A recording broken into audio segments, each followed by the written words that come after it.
Hello, and welcome to our off-meta build guide for the BODYSWAP of Sacrifice Necromancer for the Settlers League. The BODYSWAP of Sacrifice has insanely high damage potential, but it is notoriously hard to fully utilize due to its mechanics. It is a spell that teleports you to your minion and explodes its corpse, dealing up to 35% of your minion's life as base damage. The best minions to use for this purpose are zombies. With some lightweight investments, they can easily reach 200,000 maximum life, and you can push it well over 300,000 with better items. The Okuna's Will Gloves allow you to freely summon zombies and turn them into living corpses, so they can interact with your other abilities too, such as inflicting ailments or casting offerings. The biggest problem for this skill is the automation.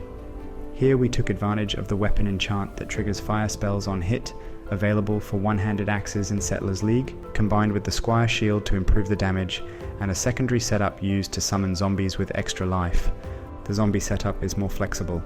You can use Lancing Steel with cast on crit to summon zombies from a long distance, or opt for a more reliable cast while channeling setup with the Cyclone, which requires entering close range.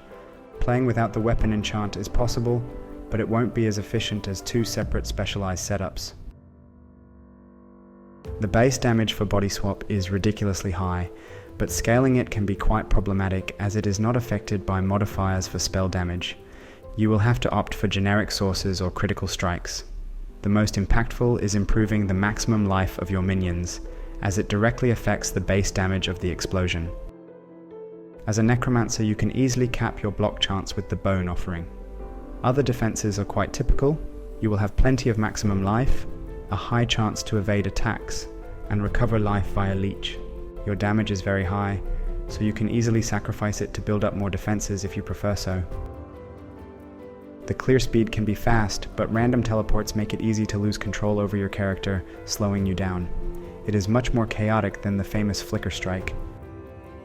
The single target damage is exceptionally high, but you have to pay extra attention to the boss mechanics. The build relies on an axe enchant for functionality.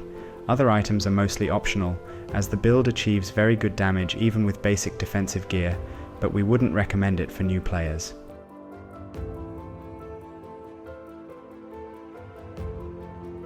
The Okuna's Will Gloves are necessary to freely summon zombies. Other unique items such as the Squire or Ashes of the Stars simply increase your damage. They are obviously very impactful, but the build can work without them, so you can replace them with more defense-focused items. With the Okuna's Gloves, raising your zombies does not require creating corpses beforehand, and additionally makes them count as corpses instead, which enables various other interactions. It also massively boosts their maximum life. Try to get any useful corruptions here, as the gloves are very cheap.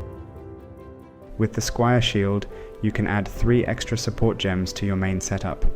It doesn't offer defensive modifiers except for the fairly high chance to block attacks.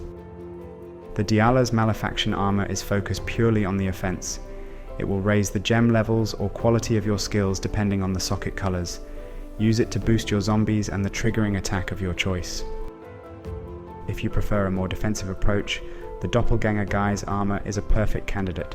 It offers a massive amount of physical damage mitigation and life recovery. You can corrupt it to raise the gem levels of your minions to boost your damage too. Additional quality on the BODYSWAP of Sacrifice improves the scaling with the minion's life.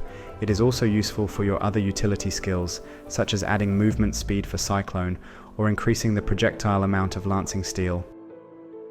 The Light of Meaning Jewel adds extra bonuses to all nearby notables. It is especially effective when combined with an overlapping Unnatural Instinct Jewel. Use the version that improves your fire damage. With the Unnatural Instinct Jewel, you can benefit from all unallocated passive skills in its radius.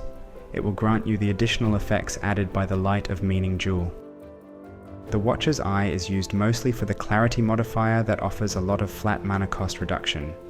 You can combine it with modifiers for Vitality or Precision to improve your damage and survivability.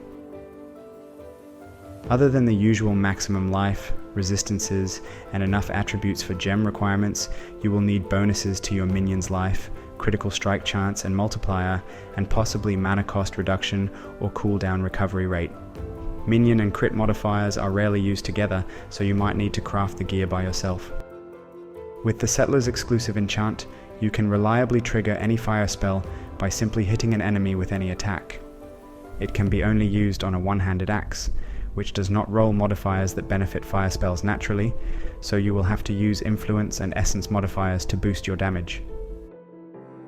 Your helmet is the only piece of equipment that can grant you extra mana reservation efficiency. It can also raise your minion gem levels, which will increase the maximum life of your zombies. On your boots, focus on high movement speed, but don't forget about maximum life and resistance. You can get extra action speed and cooldown recovery rate using Eldritch Implicits. Look for bonuses to your maximum life, resistance, and attributes. If your basic needs are satisfied, you can add critical strike multiplier, minion life, or mana cost reductions here. Minion modifiers can only appear on bone rings. You can use the Essence of Fear to guarantee a minion life modifier on your belt. Other than that, it should provide maximum life, resistance, and attributes. Use Crafting Bench to improve your cooldown recovery rate too. On rare jewels, you can find a multitude of useful modifiers.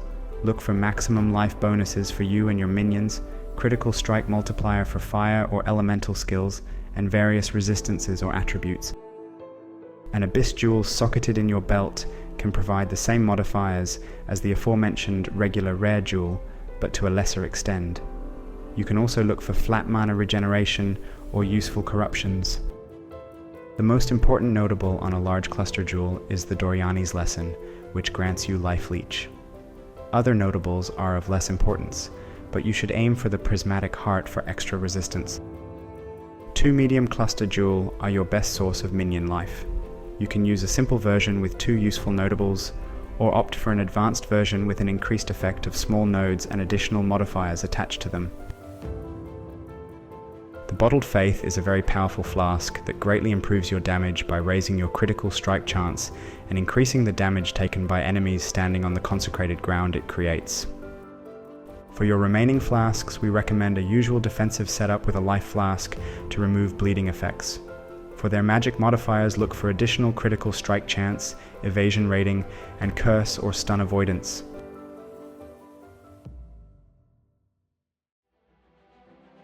BODYSWAP of Sacrifice teleports you to your minion, detonating it in the process, and dealing heavy fire damage in a large area. If there are no minions in range, it can also target enemies, but the damage dealt this way is insignificant. You will need to socket this gem into an axe with the trigger enchant, and supplement support gems with the Squire Shield. You can use Elemental Focus and Hypothermia supports together, as the chill and shock are applied by corpses. Zombies are slow minions with a very high amount of maximum life, which fuels up your damage. There are 2 main ways to automate their summoning. You can use a cast on crit setup with the Lancing Steel of Spraying, which is a ranged attack that fires multiple projectiles that can hit the same enemy many times in short intervals. It requires a high critical strike chance to efficiently summon zombies. With this setup, you will create zombies directly on top of your enemies and teleport to them instantly. It will also often hit enemies outside of your sight, making it more unpredictable and harder to control, but offers better clear speed and objectively more fun. The other option is to use cast while channeling setup with the Cyclone skill. By default, channeling this skill slows you down, but with extra quality, it can accelerate your movement speed instead. With this setup, you will create zombies as you spin through your enemies. Your zombies are slower than you, so it usually teleports you backward. It is more reliable against harder bosses that require somewhat precise movement, and doesn't rely on high crit to summon zombies. The Grace is a defensive aura that grants a lot of evasion ratings and helps improve it further. You can also use Flesh and Stone for flat damage reduction instead. Tempest Shield grants you a chance to block spells and immunity against shock. It also counterattacks with lightning damage when you block spells. Arctic Armor grants you fire and physical damage reduction while stationary, and makes you immune to freeze. Clarity is an important aura that grants you mana regeneration. Higher gem levels reserve more mana. Precision is an optional aura that can enable certain modifiers on the Watcher's Eye without reserving too much mana. To use those auras, you will need a helmet with increased reservation efficiency or the Enlighten support. There are no good offensive auras for the BODYSWAP, as it doesn't deal spell damage. Assassin's Mark is a curse that greatly improves your critical strike chance and critical strike multiplier against a single enemy. Hitting marked enemies also generates power charges. With the mark on hit support, you will automatically apply this mark when you hit a rare or unique enemy with any attack, but it slightly lowers its effectiveness. Steel Skin is a guard skill that absorbs large amounts of damage while active. It also disables bleeding. You can also use the Immortal Call for flat damage taken reduction instead. With the cast when damage taken support, you will automatically trigger this skill if a hit bypasses your high block chance. You can also include other utility skills in this setup. Flammability is a hex that lowers the fire resistance of the affected enemy. You will need to anoint the Whispers of Doom notable on your amulet to use a second curse. Thanks to the Necromancer Ascendancy, your offering skills will also affect you at 50% effectiveness. You can use the Bone Offering to gain a large amount of block chance, or Spirit Offering for improved critical strikes. For movement outside the combat, we recommend using the Frostblink skill, which is an instant teleport that leaves a chilling ground. You can use it without interrupting other skills.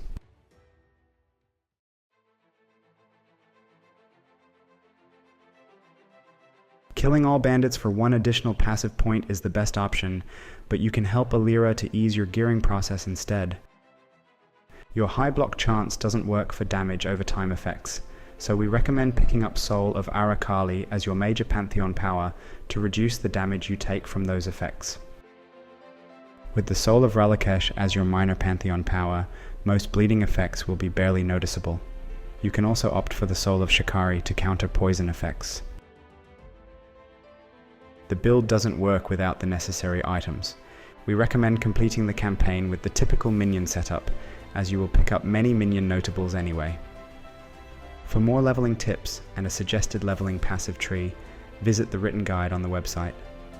The final passive tree is fairly spread out. You will want to pick up every reasonable minion life notables available on the tree. The Spiritual Aid allows you to benefit from the minion damage notables too, but it is not very impactful. The Corpse Explosion is not affected by spell modifiers, which heavily limits your possibilities, especially for critical strikes. To help with that, you will be using power charges and global modifiers on your gear. Raising zombies and body swapping costs a lot of mana, but you can heavily lower it with various sources of cost reduction. You could alternatively opt for the Eldritch Battery Keystone instead. The Necromancer Ascendancy offers a lot of indirect damage for this build. Firstly, it improves the maximum life of all your minions. Thanks to the unique gloves, being near your zombies increases your damage and weakens your enemies. It also causes zombies to inflict a fixed amount of shock and chill on nearby enemies, which can be scaled with the effect of non-damaging ailments. In this configuration, the Light of Meaning can grant you over 200% increased fire damage. We hope this build can fulfill the gap while waiting for the upcoming Path of Exile 2 or the new League, as it is probably the only time to play with the Settlers exclusive enchants. Thanks for watching, and see you in the next video.